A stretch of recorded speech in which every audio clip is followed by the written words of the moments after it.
Imagine announcing a 3.2B IPO, then whispering a second secret.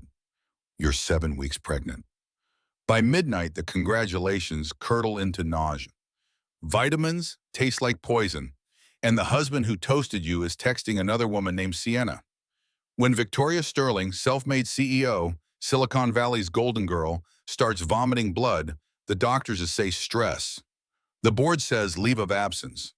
Her mentor opens the door to a safe place, and the locks click behind her. This is the story of a woman framed as insane, drugged into silence, and nearly erased. Who decides to burn the script instead? Mercury, deepfakes, a psychiatric prison, a coup in the boardroom, and a past murder that explains everything. What do you do when the people you trust most become the ones trying to kill you and your legacy? Stick with me for the twists you won't see coming and the receipts that bring billionaires to their knees. If you're ready for revenge served smarter, hit like, drop your wildest theory in the comments, share this with a friend who loves jaw-drop drama, and subscribe so you don't miss the next reveal. Let's begin. The Champagne Tower stood 12 feet tall in the Sterling Tech Ballroom, each crystal glass catching the light like captured stars. Victoria Sterling watched from the mezzanine as hundreds of Silicon Valley's elite mingled below, their excited chatter mixing with the soft jazz quartet. Tonight was supposed to be perfect. After 5 years of 18-hour days, she'd taken her company public at a valuation that made even seasoned investors whistle, $3.2 billion.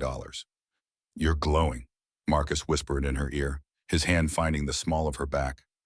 Victoria turned to her husband, seeing her reflection in his green eyes. Marcus Sterling had been many things when they met: failed entrepreneur, charming conversationalist, persistent suitor. Now, after 3 years of marriage, he was her anchor in the storm of success. I have something to tell you, Victoria said, her hand instinctively moving to her stomach. She'd planned to wait until after the announcement, but the moment felt too perfect. Marcus, I'm pregnant. 7 weeks. His face transformed, surprise melting into what looked like joy. He pulled her close, careful not to disturb her elegant black gown. Victoria, are you certain? 3 tests, she laughed, feeling lighter than she had in years. We're having a baby. Marcus kissed her forehead, lingering for a moment. This changes everything, he murmured against her skin. Victoria pulled back to study his face. Good changes, right? The best, he assured him, though something flickered behind his smile. Should we announce it tonight, along with the IPO? No, Victoria decided. Let's keep this just ours for now. The board doesn't need another reason to question my leadership. Marcus nodded, understanding. Victoria had fought tooth and nail for respect in the tech world. Being a female CEO was hard enough without adding pregnancy to the equation. Whatever you want, darling. Your secret is safe with me. The phrase sent an unexpected chill down her spine, but Victoria dismissed it. Hormones, probably. She was entering a new chapter of her life, motherhood alongside her corporate triumph. What could possibly go wrong? Below, someone clinked a glass. The speeches were beginning. Victoria squeezed Marcus's hand and headed for the stairs, not noticing how he lingered behind, pulling out his phone to send a quick text. Phase 1 complete, she just told me. As Victoria descended the grand staircase, the crowd parted like a sea. She was radiant, shoulder-length auburn hair swept into an elegant chignon, her grandmother's diamond earrings catching the light. At 35, she'd achieved more than most do in a lifetime. Self-made from nothing, she'd built Sterling Tech from her studio apartment, surviving on ramen while coding through the night. Ladies and gentlemen, she began, her voice carrying across the room without a microphone. 5 years ago, I had an idea in a laptop. Tonight, we celebrate not just an IPO, but proof that innovation doesn't care about your background, your connections, or your trust fund. Laughter rippled through the crowd. Many here were old money, venture capitalists who'd initially dismissed her. Now they were scrambling for shares. Sterling Tech is more than a company, Victoria continued. It's a promise that technology can democratize opportunity. Our platform has helped 3 million small businesses find their footing. Tonight we go public not to cash out, but to scale up. To help 30 million, then 300 million. The applause was thunderous. Victoria basked in it, feeling her baby's future taking shape. This child would inherit not just wealth, but purpose, legacy. Marcus appeared at her side, champagne flute in hand. "To my brilliant wife," he announced to the crowd, "the only person I know who could turn rejection letters from 47 investors into motivation to build a billion-dollar company without them." More applause. Victoria beamed at him, accepting the glass he offered. She pretended to sip, alcohol was off limits now, while Marcus downed his in one gulp. "Dance with me," he said, leading her to the floor as the quartet struck up something slow and romantic. They swayed together, and Victoria felt complete. Success, love, and new life growing inside her. She didn't notice Marcus's hand trembling slightly as he held her. Didn't see the way his eyes kept darting to the exit. Didn't know that in his jacket pocket, a second phone buzzed with messages from someone named Sienna.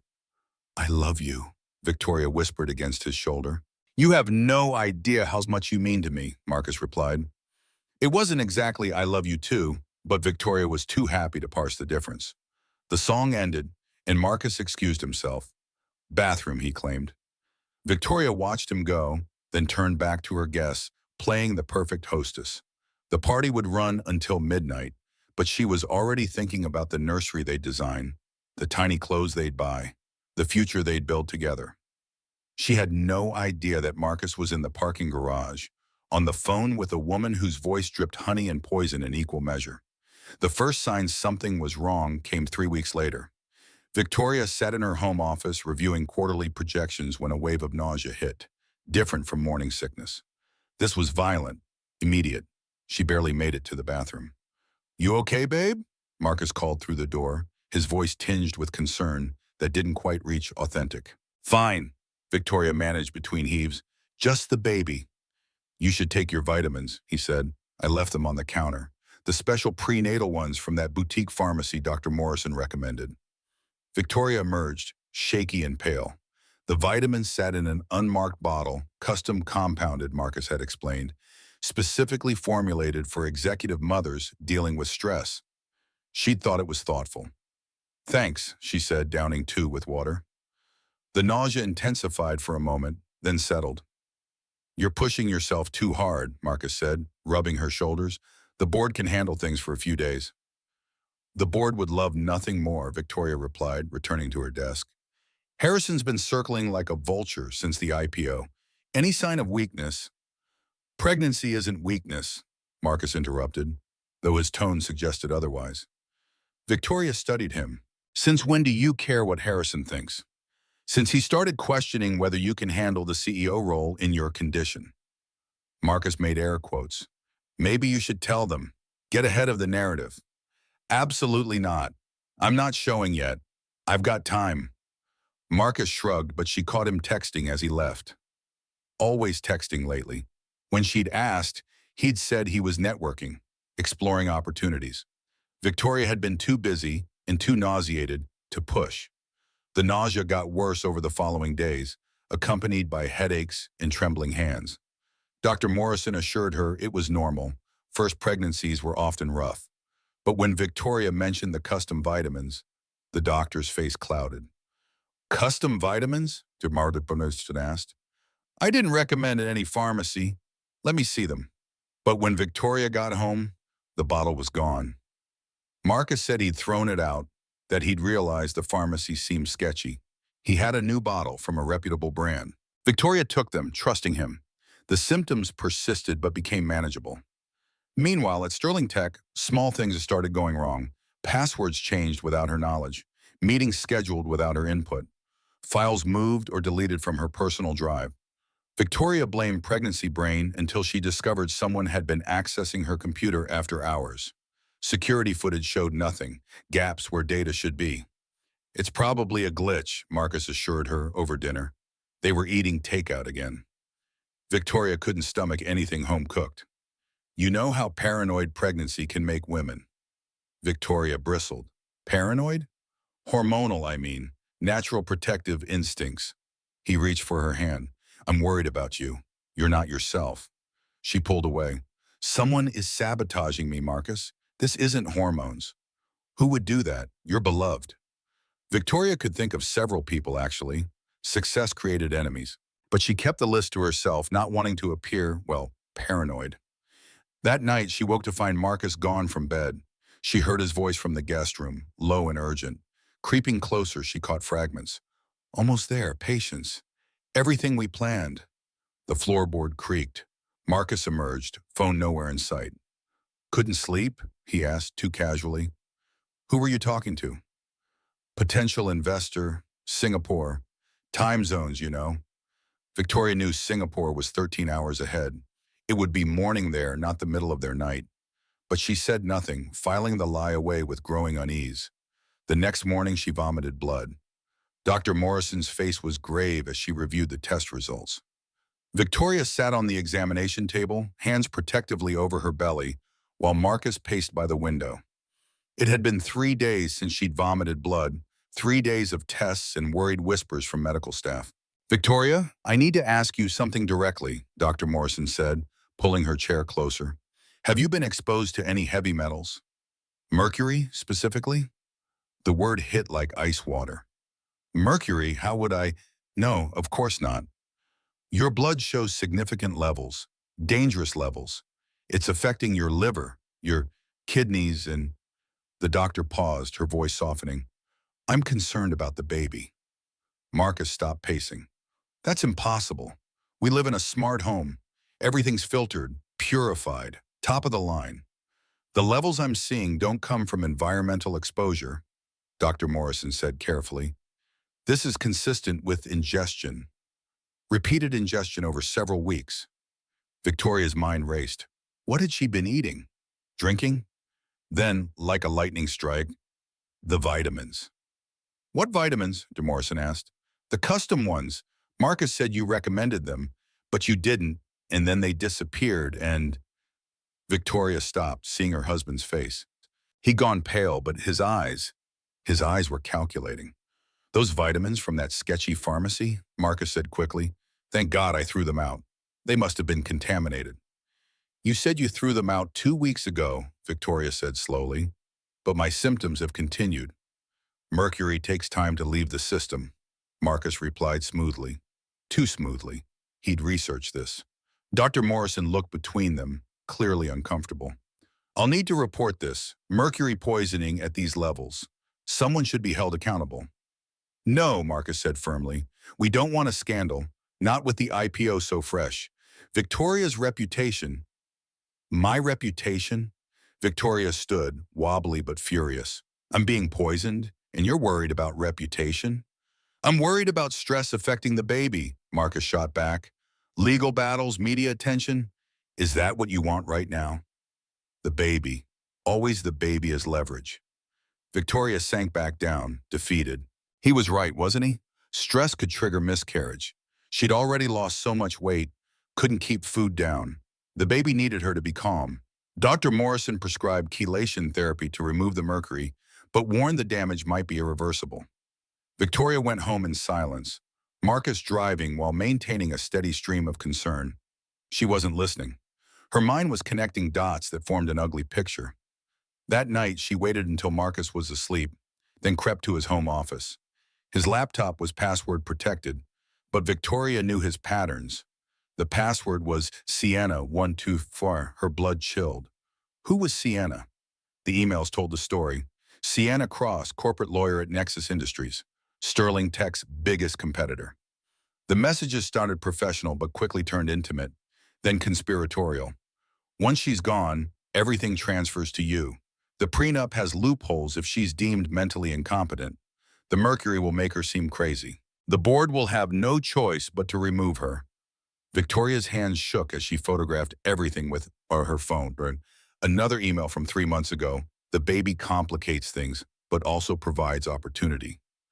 Pregnancy makes women vulnerable, emotional, easier to manipulate. She was going to be sick. Racing to the bathroom, she barely made it before her stomach expelled what little she'd eaten. When she looked up, Marcus stood in the doorway. Midnight sickness, he asked, but his eyes were on his office door, calculating what she might have seen. You're poisoning me, Vicky, Victoria said. Not a question, a statement. Marcus's mask finally slipped. You're being dramatic. I saw the emails.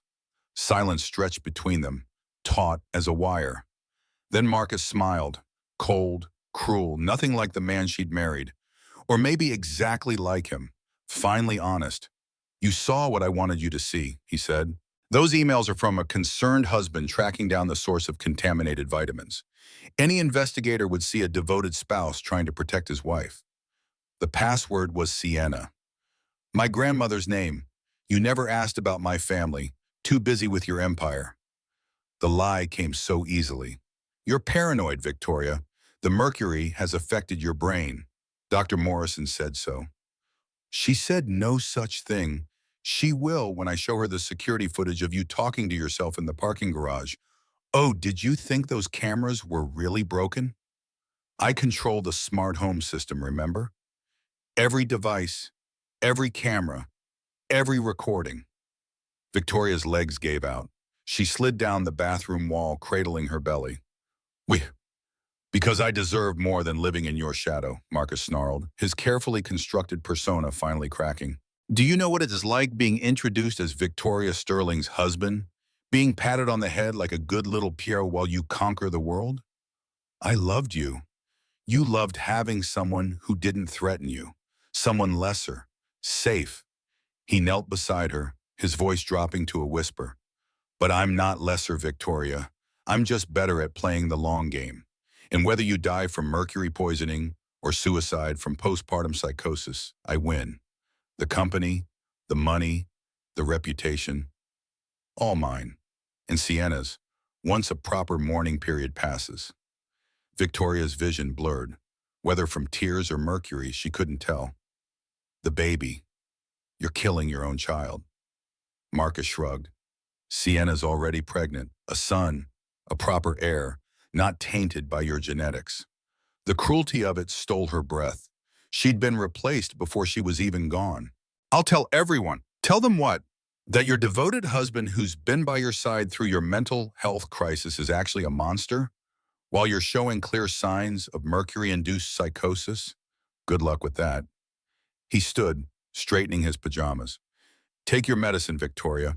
Doctor's orders. I mixed a special batch just for tonight. He left a glass of water and 2 pills on the counter. Victoria recognized them, not her prescribed medication. Something else. Something that would finish what the mercury started.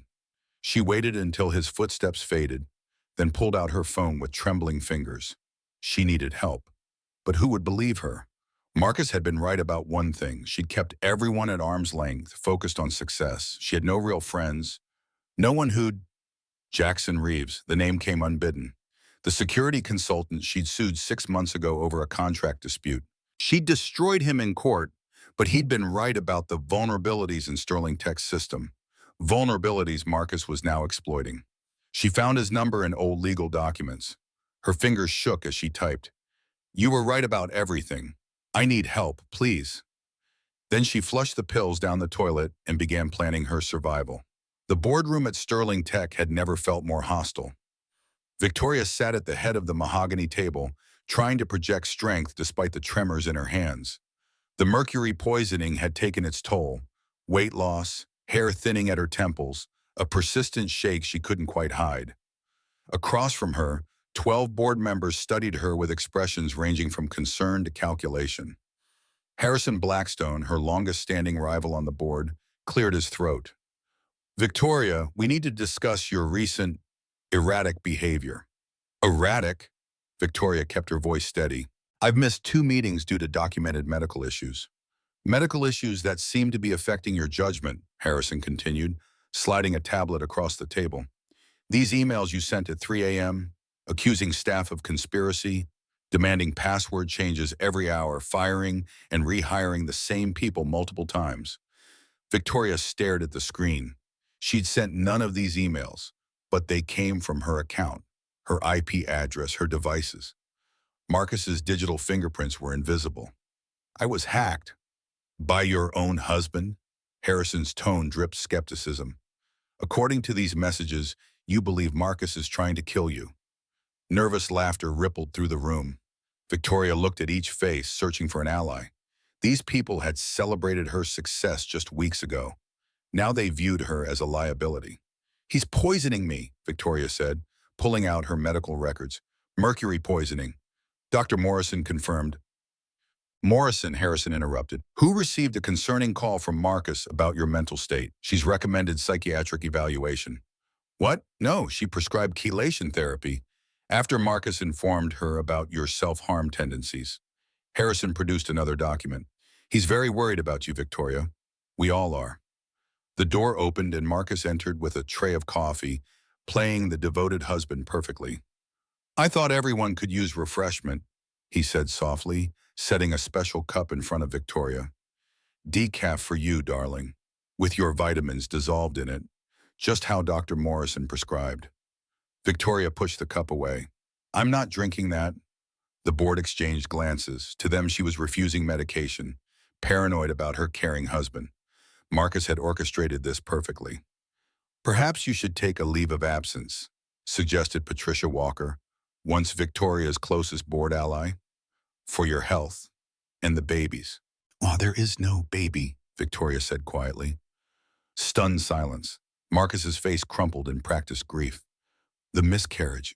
She hasn't accepted it. The mercury levels, the stress. We lost the baby last week. She keeps forgetting." But that was a lie. Victoria was still pregnant, still fighting to protect the life inside her. But when she opened her mouth to protest, she saw the trap.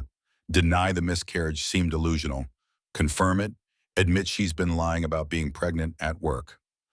"I motion for immediate medical leave," Harrison announced, with Marcus serving as interim CEO, given his intimate knowledge of Victoria's vision for the company. "Seconded," came Patricia's voice, apologetic but firm. The vote was 11-1. Only elderly Thomas Hartwell abstained, catching Victoria's eye with something like sympathy, but sympathy wouldn't save her position. "This is a coup," Victoria said, standing on unsteady legs. "You're stealing my company." "We're saving it," Harrison replied, "and hopefully saving you from yourself." Security appeared at the door, her own security team, now following board orders. Marcus moved to help her, the perfect image of a supportive spouse, but his grip on her arm was iron. "I'll take care of her," he promised the board. "She just needs rest and proper medication."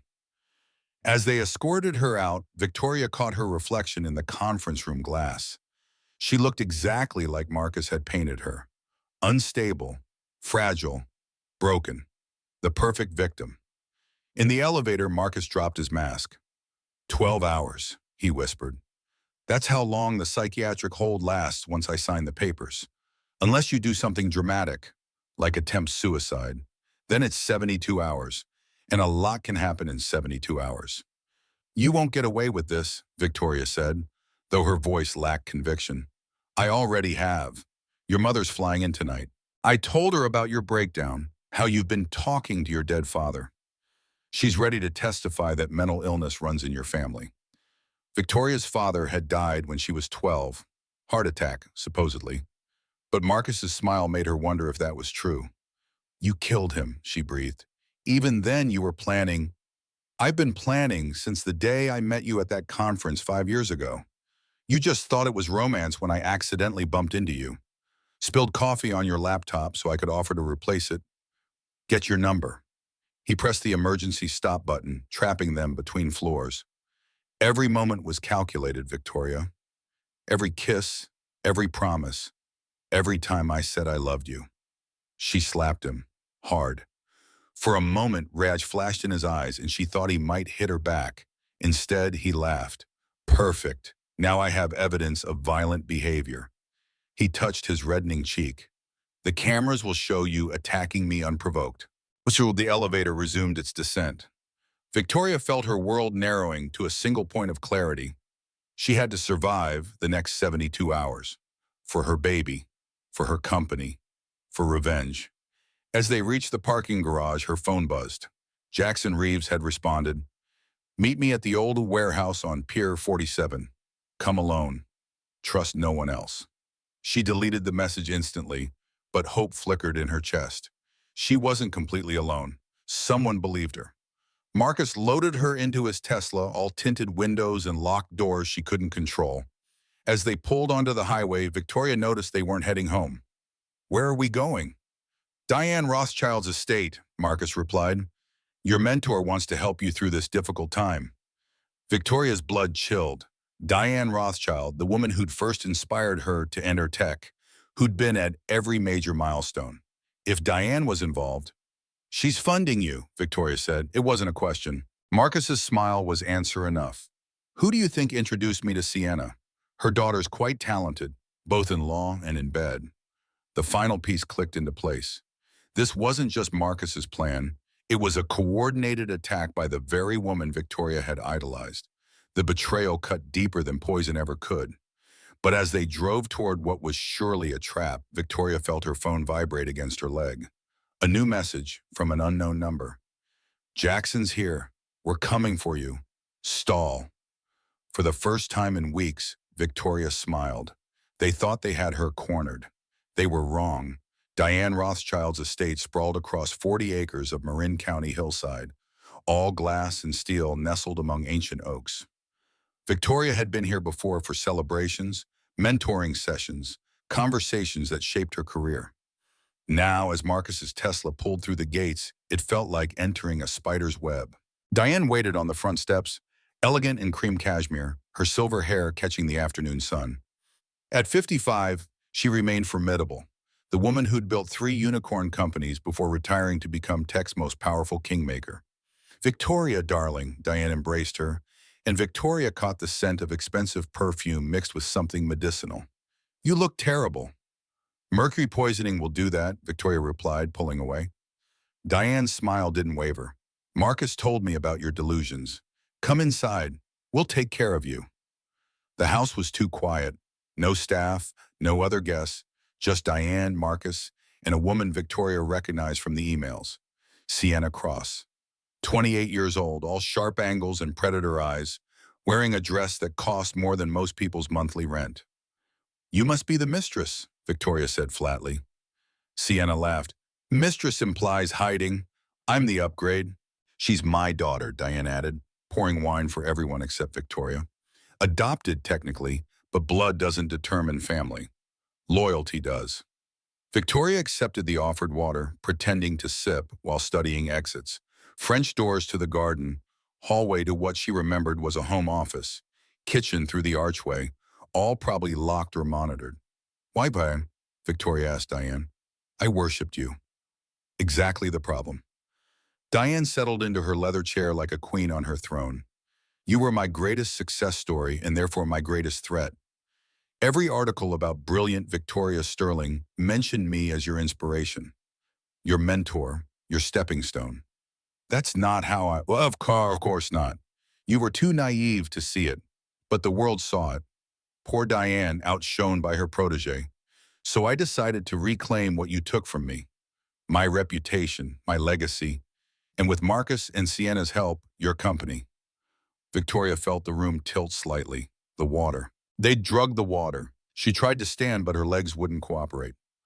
Rohypnol derivative, Sienna said clinically. You'll be conscious, but compliant. Perfect for the psychiatric evaluation. What psychiatric evaluation? The doorbell rang. Marcus returned with a thin man in glasses, carrying a medical bag. Dr. Feldman, according to his introduction, specialized in emergency mental health interventions. Mrs. Sterling, he said, not meeting her eyes, your family is very concerned. I'm here to perform an evaluation for temporary conservatorship. You can't. Victoria's tongue felt thick. I don't consent. Consent isn't required when there's immediate danger to self or others, Dr. Feldman replied, pulling out forms already partially filled out. Your husband reports you've threatened suicide. Your mother confirmed family history of mental illness. And you're showing signs of severe paranoia. Through the fog of drugs, Victoria fought to think clearly. Jackson was coming. She needed to stall. I want... lawyer. Of course, Diane said smoothly. Sienna is a lawyer. She'll ensure your rights are protected. The cruelty of it was perfect. Victoria watched helplessly as they documented her symptoms. Dilated pupils from the drugs became manic episode. Her slurred protest became word salad. Her attempts to leave became aggressive behavior requiring restraint. Dr. Feldman prepared a syringe. This will help with the agitation. No, Victoria tried to pull away, but Marcus held her shoulders. The needle went in. Fire spread through her veins, then ice, then nothing. She came to in a white room with no windows.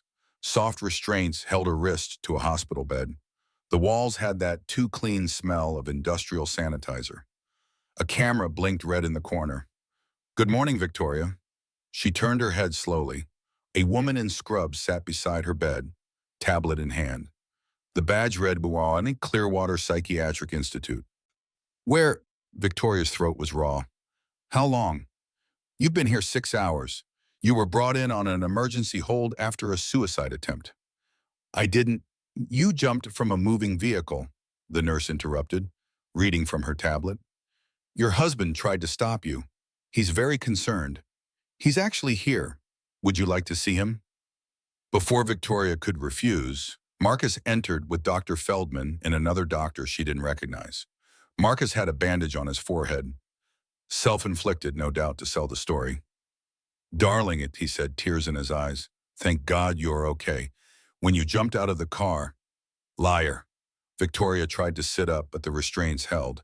"He's lying. Check the Tesla's cameras." "We did," Dr. Feldman said. "They show exactly what Mr. Sterling described. You became violent, tried to grab the wheel, and then threw yourself from the vehicle when he stopped." Deepfake technology. Marcus had thought of everything. The new doctor introduced himself as Dr. Harmon, the facility director. "Mrs. Sterling, you're on a 72-hour hold. We'll be conducting thorough evaluations to determine if longer treatment is necessary. I want a phone call. I have rights." "Of course. Once you're stable, the medication should help with that." They started an IV drip. Victoria didn't know what was in it, but within minutes her thoughts scattered like leaves. She tried to hold on to important facts. Jackson, warehouse, evidence, but they kept slipping away. Marcus leaned close, whispering so only she could hear. "Diane's already filed for emergency conservatorship. By tomorrow, she'll control your medical decisions. By next week, your finances. And once you're declared permanently incompetent, everything transfers to me. The prenup is very clear about mental incapacity." Victoria wanted to scream, to fight, but her body wouldn't respond. She could only watch as Marcus kissed her forehead for the camera, playing the devoted husband. "I'll take care of everything," he promised loudly. "The company, the house, all of it. You just focus on getting better." As they left, Victoria heard Dr. Harmon discussing treatment plans: electroconvulsive therapy for the delusions, heavy antipsychotics for the paranoia, medications that would make her exactly what they claimed she was: broken, helpless, insane. But in her last moment of clarity before the drugs took hold completely, Victoria saw something the others missed. The nurse writing in her tablet had a small tattoo on her wrist, military insignia. And when she glanced at Victoria, she winked. Help was inside with her. Jackson had more resources than she'd known. Victoria closed her eyes, letting them think she was beaten. But inside, beneath the chemical fog, a small flame of hope still burned. The game wasn't over yet. The drugs made time elastic. Victoria couldn't tell if she'd been in Clearwater Psychiatric Institute for 2 days or 2 weeks. The nurse with the military tattoo, she'd introduced herself as Sarah, came during night shifts when the skeleton crew made surveillance easier to evade. "Jackson sent me," Sarah whispered during a medication check, palming Victoria's pills instead of watching her swallow them.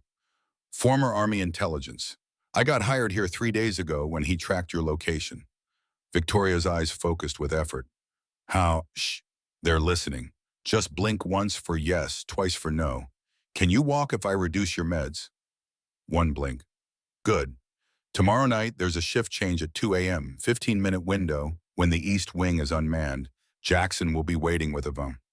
Victoria wanted to ask about evidence, about her company, about the baby still somehow surviving inside her despite everything. But Sarah was already moving on, maintaining her cover. The next day crawled by in a haze of forced therapy sessions where Victoria had to pretend the medication was working. She agreed with Dr. Harmon that yes, she'd been paranoid. Yes, Marcus loved her. Yes, she needed help. Each lie tasted like poison, but it made them lower their guard. Marcus visited that afternoon with Diane and Sienna, a twisted family reunion. They'd brought paperwork. Just sign here, Diane said sweetly, holding a pen to Victoria's restrained hand. Power of attorney for your own protection. Victoria let her hand shake violently, sending the pen flying. Can't, she slurred. Med's too strong. Dr. Harmon frowned. We may have overcorrected. I'll adjust the dosage. Perfect. They needed her functional enough to sign away her life. That night, Sarah reduced Victoria's IV drip to almost nothing. Clarity returned like breaking through water's surface. Her body ached, her mouth was desert dry, but her mind was finally clear. Ready? Sarah whispered at 1:50 a.m. Victoria nodded. Sarah produced a key card, lifted from Dr. Harmon's office, and freed the restraints. Victoria's legs nearly buckled when she stood, but rage kept her upright. They moved through halls that smelled of disinfectant and despair, Sarah supporting Victoria's weight. The exit was just ahead when footsteps echoed behind them. Security guard, making rounds early.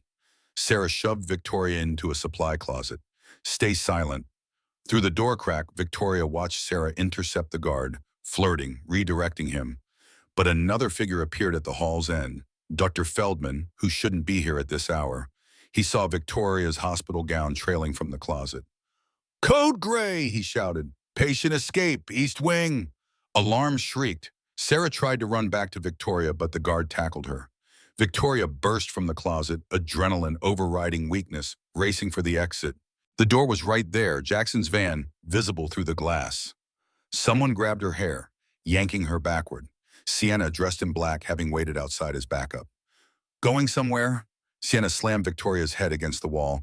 Stars exploded across her vision. Marcus thought you might try something stupid.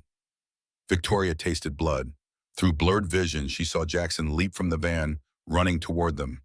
But security was already swarming. He wouldn't make it in time. You know what's funny? Sienna continued, dragging Victoria back inside. The baby you're trying so hard to protect, it's already gone. The medications we've been giving you are abortifacients. You've been miscarrying for days, just too drugged to notice the bleeding. Victoria's knees buckled. It couldn't be true. She would have felt, but there had been cramping. Spotting she'd attributed to stress.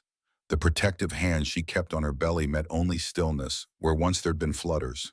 No, she moaned, the sound barely human.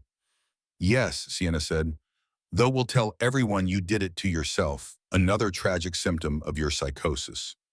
Security surrounded them. Jackson was on the ground outside, hands behind his head. Sarah was being arrested, her cover blown. Dr. Harmon appeared, face thunderous. Mrs. Sterling, he said coldly, this escape attempt proves you're a danger to yourself. We'll be moving you to the secure ward. Indefinite hold. They dragged her deeper into the building, past rooms where other patients watched through narrow windows. The secure ward was a concrete box with padded walls, a single bed bolted to the floor, and a camera recording everything. Dr. Feldman prepared a syringe. This will help with the hysteria. Please, Victoria begged. My baby. There is no baby, he said, and the needle went in. But as consciousness faded, Victoria heard something unexpected. Shouting from the main building. Not alarms, sirens, police sirens. The last thing she saw before darkness took her was Dr. Harmon's face changing from smug to terrified as someone shouted, FBI, nobody move.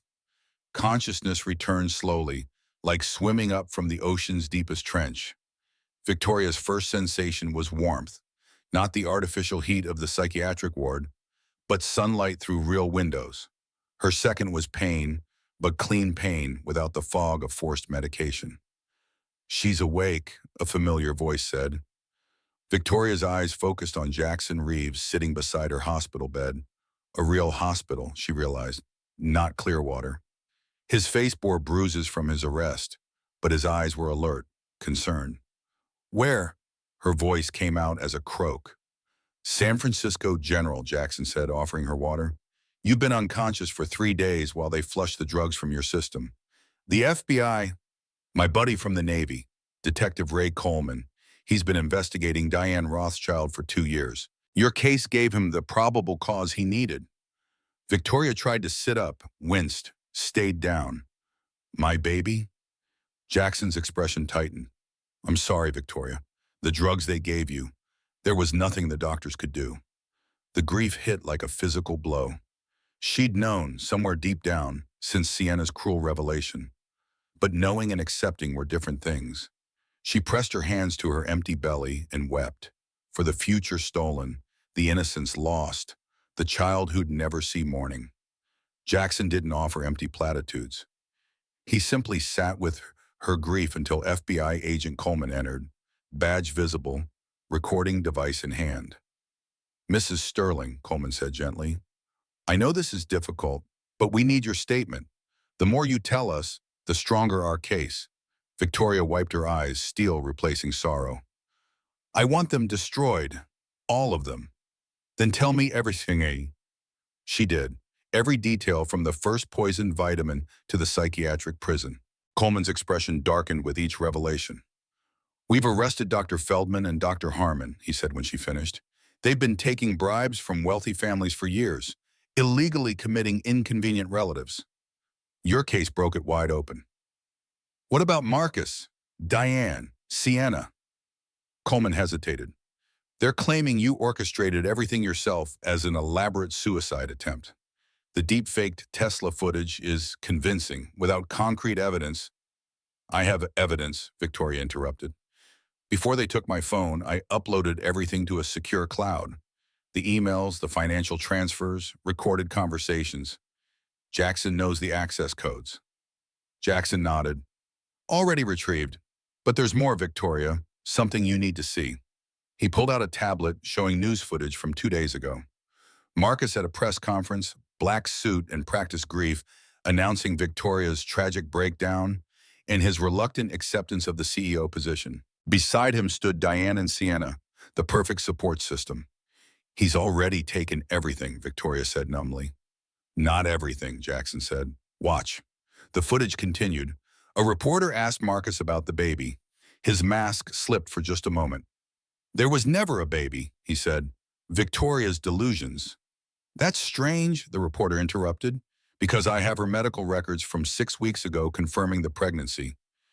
"Did something happen to the baby, Mr. Sterling?" Marcus faltered. Diane stepped forward, smooth as silk. "The pregnancy was sadly lost due to Victoria's refusal to take proper prenatal care. We tried to help." "Is that why you purchased abortifacients using a fake prescription?" another reporter called out. "We have the pharmacy records." The press conference devolved into chaos. Marcus tried to leave, but more questions followed. "What about the mercury found in her system? Why did you access her computer after hours? Who is Sienna Cross really?" "Your assistant leaked it," Jackson explained. "Margaret Collins. She'd been documenting Marcus's suspicious behavior for weeks. When you disappeared, she went to the media." Hope flickered in Victoria's chest. "The board?" "Emergency meeting tomorrow. Without you there to defend yourself." "I'll be there," Victoria said, pushing herself upright despite the pain. "You can barely stand." "I'll crawl if I have to." Her voice carried the same iron that had built an empire. "They want me broken? They'll see exactly how unbreakable I am." Coleman leaned forward. "If you testify publicly, you'll be opening yourself to cross-examination. They'll paint you as mentally unstable." "Let them try." Victoria met his eyes. "I've lost everything that matters. My baby, my trust, my health. But I still have the truth. And tomorrow, everyone will hear it." While Jackson and Coleman exchanged glances, they'd seen this look before. Not victim, but warrior. "There's one more thing," Coleman said carefully. "We found something during the investigation about your father's death 23 years ago." Victoria's breath caught. Marcus said, "He was poisoned. Same method, mercury in his heart medication." The case was never properly investigated because the coroner was paid off. Coleman placed a file on her bed. "By Diane Rothschild." The room spun. "She killed my father?" "He was developing technology that would have competed with her second startup.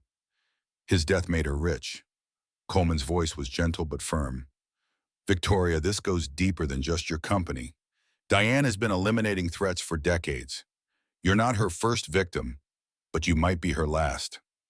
Victoria opened the file with trembling hands. Her father's autopsy report, financial records, a check from Diane to the coroner. The conspiracy that stole her childhood, shaped her drive, led her straight into the mentor's arms, the very woman who'd orchestrated it all. She knew who I was, Victoria whispered. When she offered to mentor me, she knew she'd killed my father. It seems she enjoyed the irony, Coleman confirmed, molding the daughter of her victim into her protege. Rage, pure and volcanic, erupted in Victoria's chest, not the hot anger of betrayal, but the cold fury of absolute purpose. They'd taken her father, her child, her sanity. They'd tried to erase her. Tomorrow she would return the favor. The Sterling Tech boardroom had been transformed into a gladiator arena. Media packed the observation deck. Coleman had ensured the meeting was public, citing shareholder interest. The board sat in judgment, Marcus at the head of Victoria's table wearing her CEO title like a stolen crown. Victoria entered in a wheelchair, pushed by Jackson. She dressed strategically, a simple black suit that highlighted her weight loss, no makeup to hide the mercury's damage. She looked like what she was, a survivor of attempted murder. "This is highly irregular," Harrison Blackstone protested. "Mrs. Sterling is under psychiatric hold." "Was," Coleman corrected, stepping forward. "All holds have been terminated pending federal investigation into Clearwater Institute."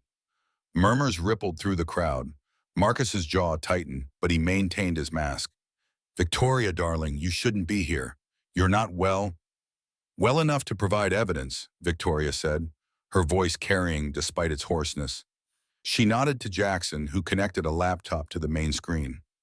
"Evidence of conspiracy, attempted murder, and fraud." "This is ridiculous," Diane stood, every inch the offended matriarch. "This poor girl is clearly delusional." The first email appeared on screen, Marcus to Sienna, discussing mercury dosages.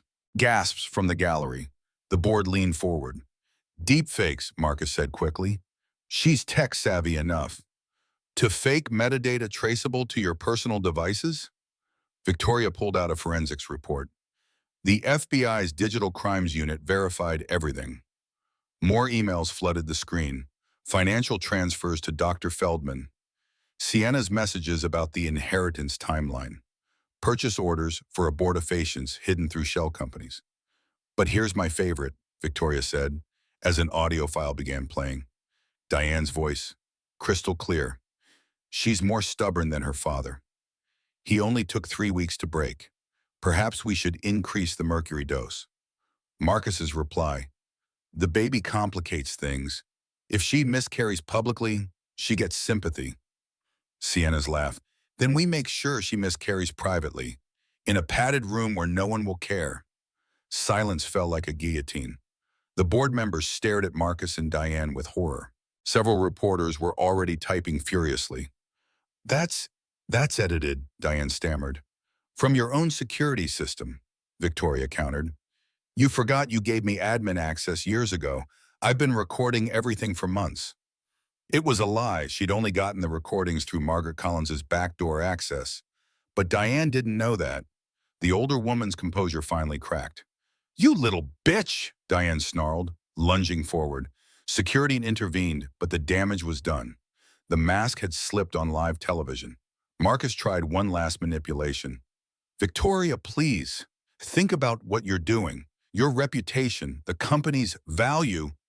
"My reputation?" Victoria laughed, hollow but genuine. "You mean the reputation of a woman who built an empire from nothing? Who survived poisoning, imprisonment, and the murder of her unborn child? That reputation?" She wheeled herself to the windows overlooking the city she'd conquered. "You want to know what I learned from all this? Power isn't about money or position. It's about truth. And the truth is every person in this room who voted to remove me is complicit." "Now wait a minute," Harrison started. "You received payments from Nexus Industries," Victoria said, not turning around.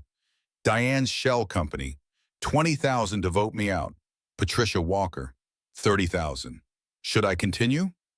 The board erupted in accusations and denials. But Victoria wasn't finished. She turned to face the cameras directly. "To everyone watching, know this. Sterling Tech was built on innovation and integrity. It was corrupted by greed and misogyny. Men like Marcus who couldn't stand a woman's success. Women like Diane who pulled the ladder up behind them. But I'm still here, still fighting, and I'm taking my company back. You can't, Marcus said desperately. The vote was legal. The vote was fraudulent, Coleman announced, stepping forward with arrest warrants. Marcus Sterling, Diane Rothschild, Sienna Cross, you're under arrest for conspiracy to commit murder, fraud, and racketeering. FBI agents flooded the room. Marcus tried to run, but Jackson blocked him. One solid punch that sent him sprawling. Diane maintained her dignity until the handcuffs clicked, then began screaming about lawyers and connections. Sienna said nothing, her cold eyes fixed on Victoria with pure hatred. As they were let out, Victoria addressed the board one final time. You have two choices. Reinstate me immediately, or I'll personally ensure every corrupt deal, every bribe, every dirty secret sees daylight.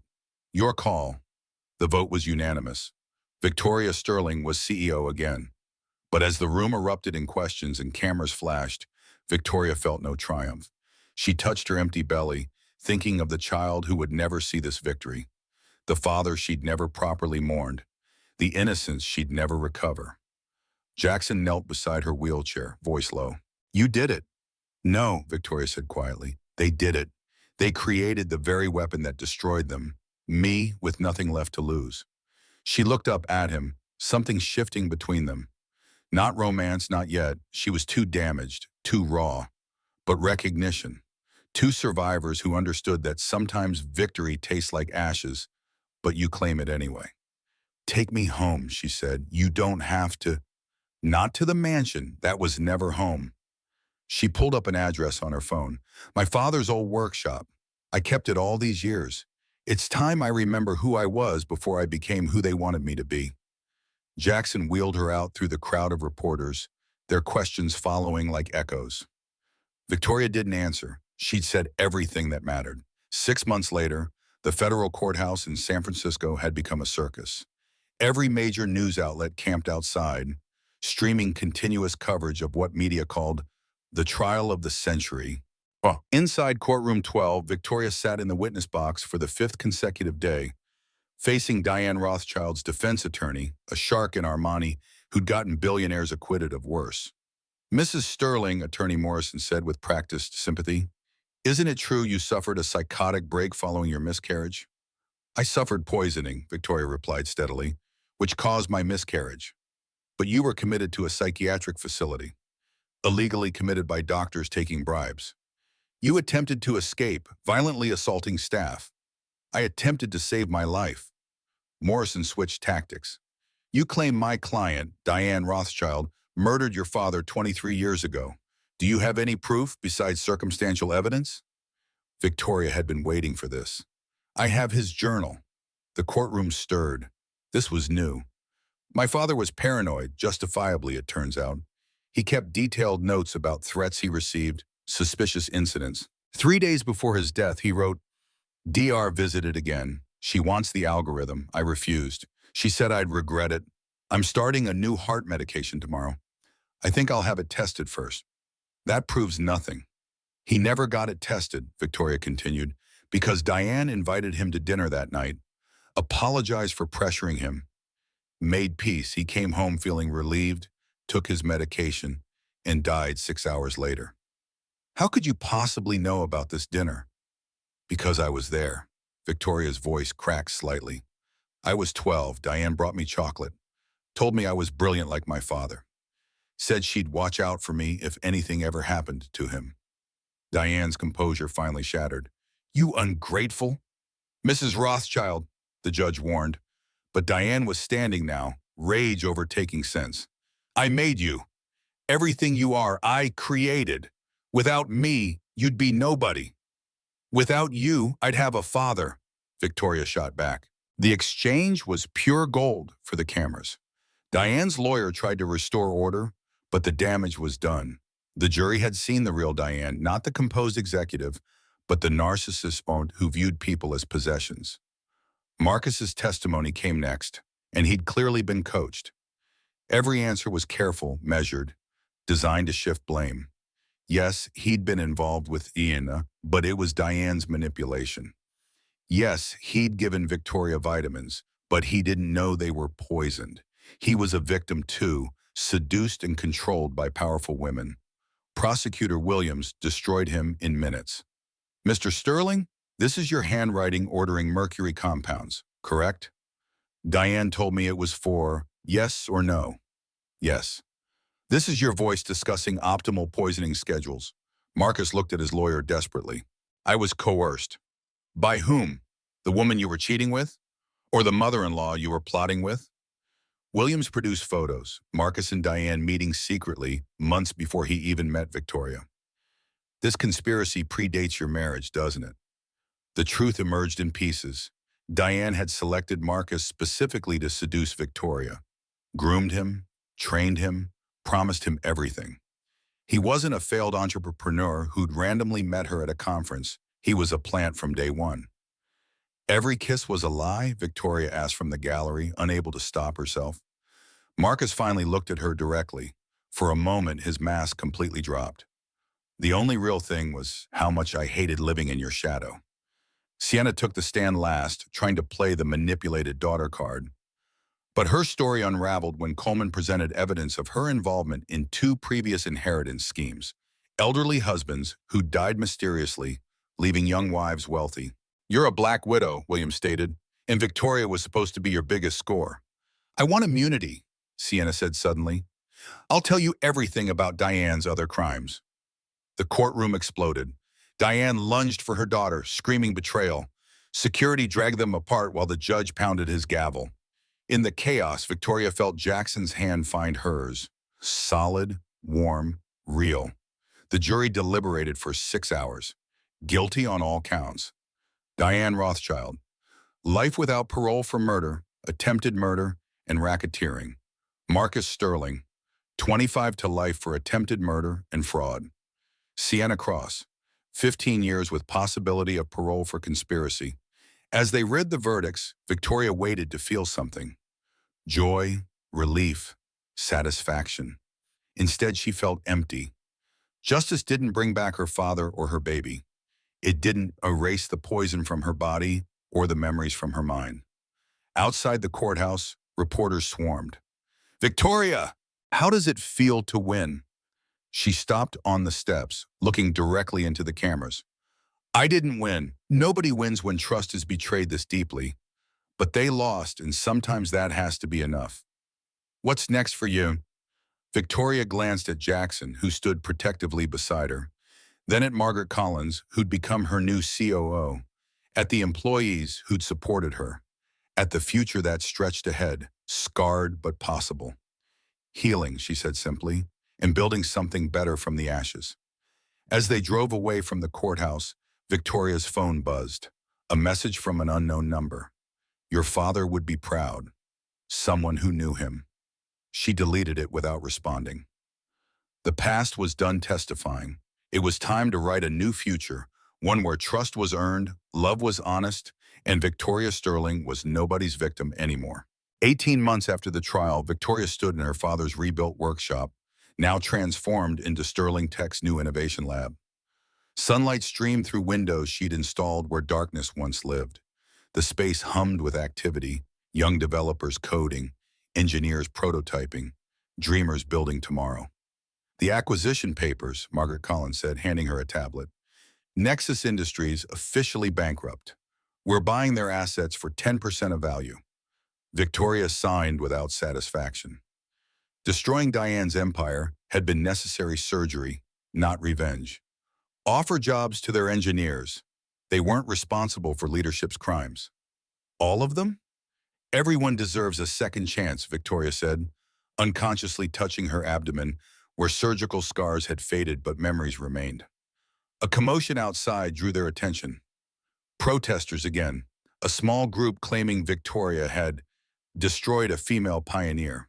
They showed up monthly, Diane's last loyal followers unable to accept their idol's truth. Should I call security? Margaret asked.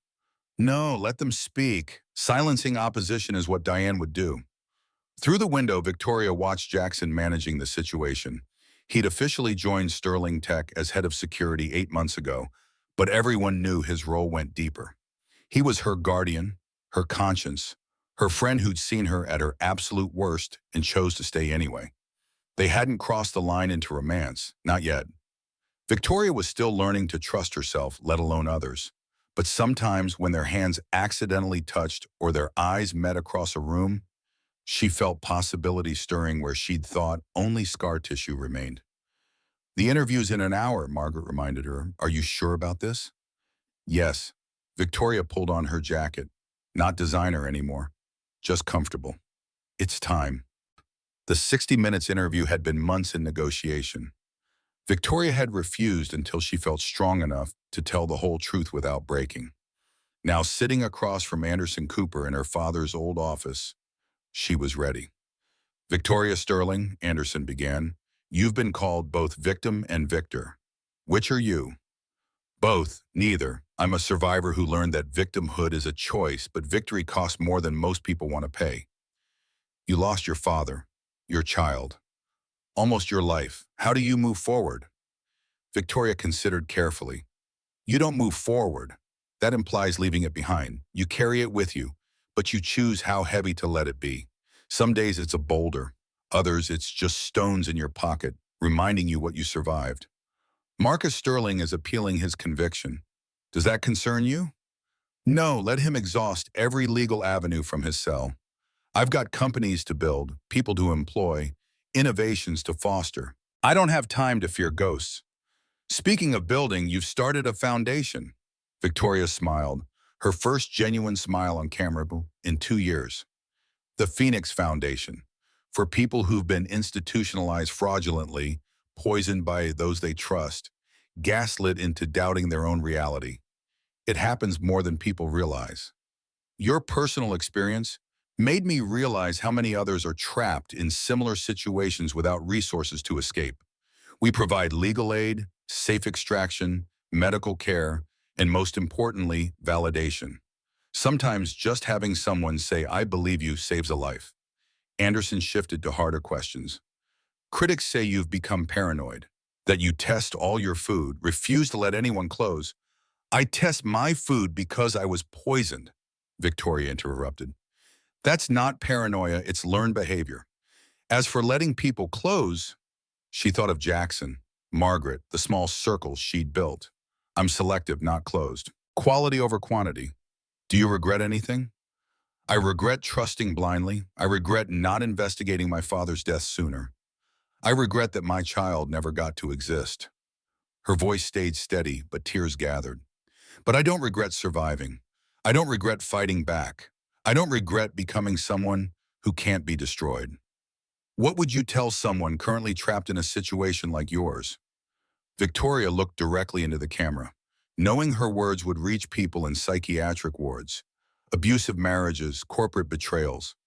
Document everything, even if it seems small. Trust your instincts. If something feels wrong, it probably is.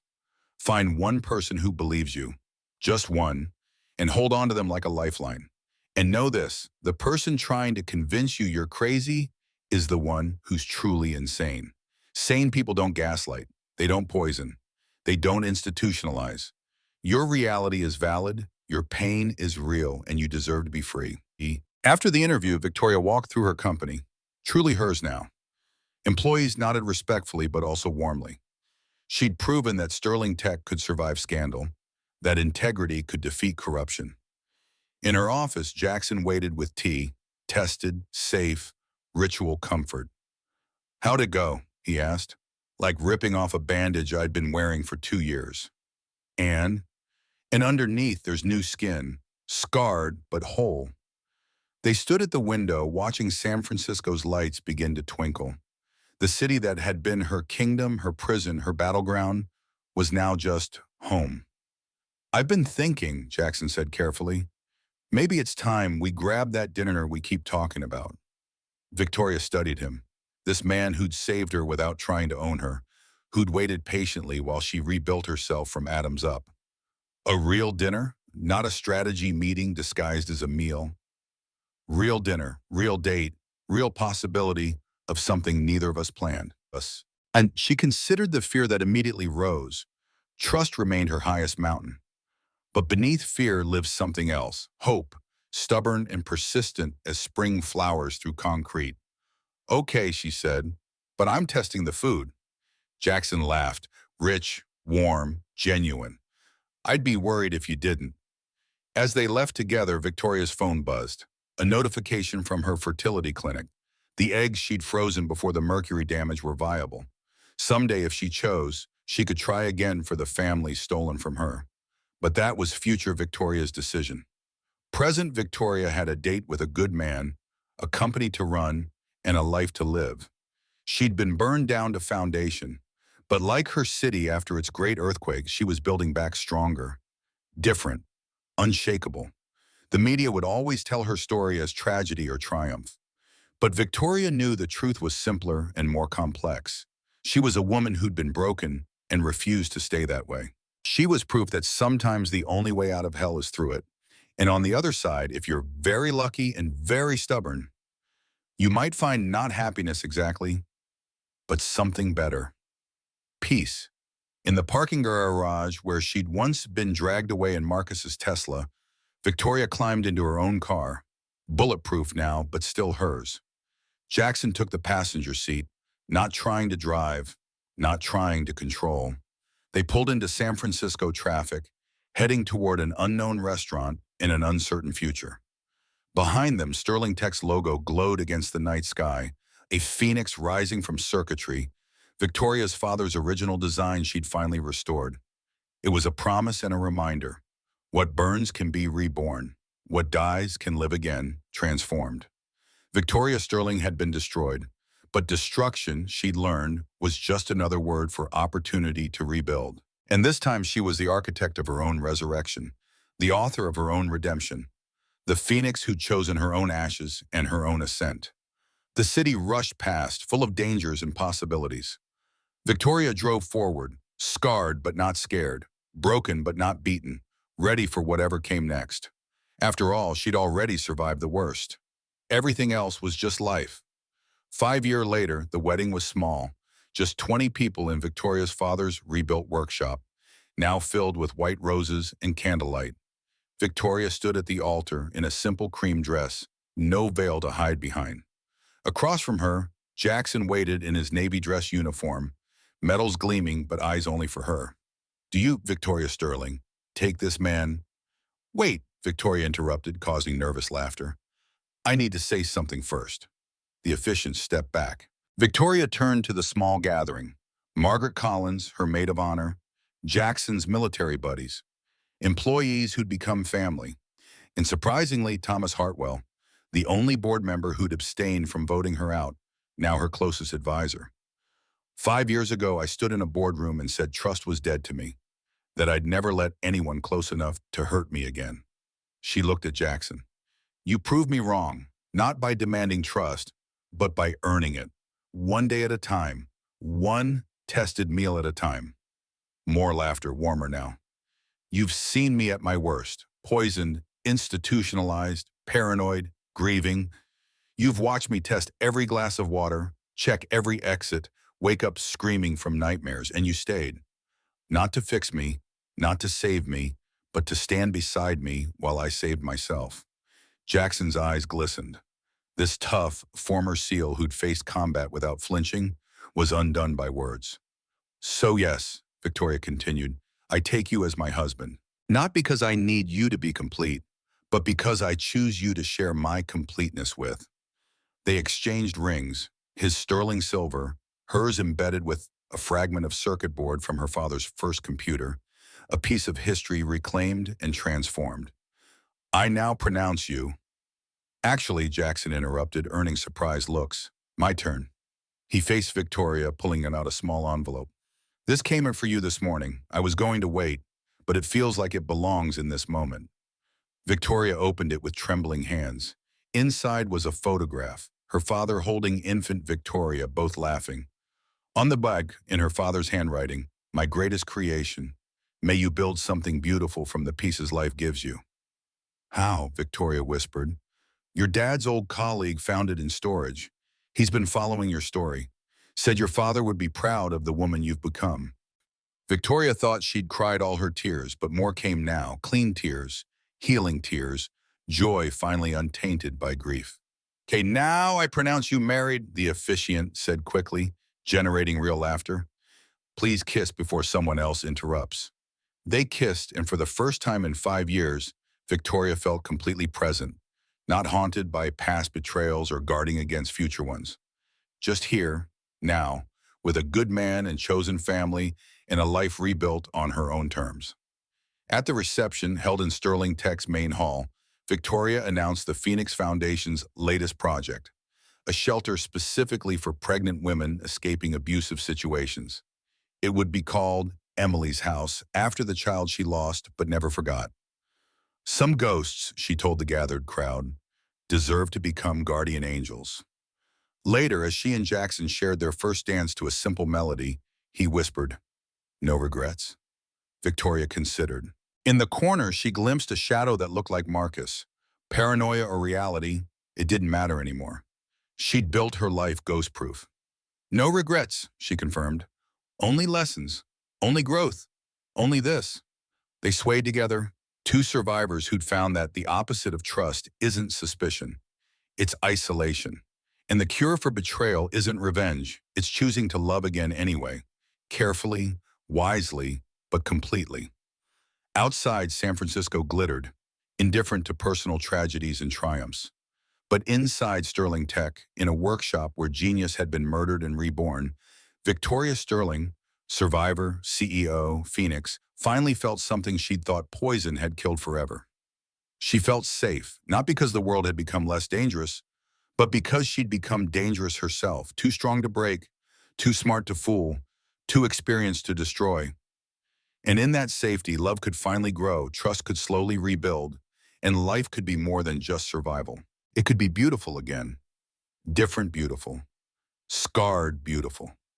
But beautiful nonetheless. As the music played and her chosen family celebrated around her, Victoria closed her eyes and let herself believe in the one thing mercury and betrayal and psychiatric wards couldn't kill. Tomorrow, and tomorrow, and tomorrow, and tomorrow after that, each one a choice, each one a victory. Each one proof that the best revenge isn't destruction, it's resurrection. Victoria Sterling had risen from her ashes. Now, finally, she could soar.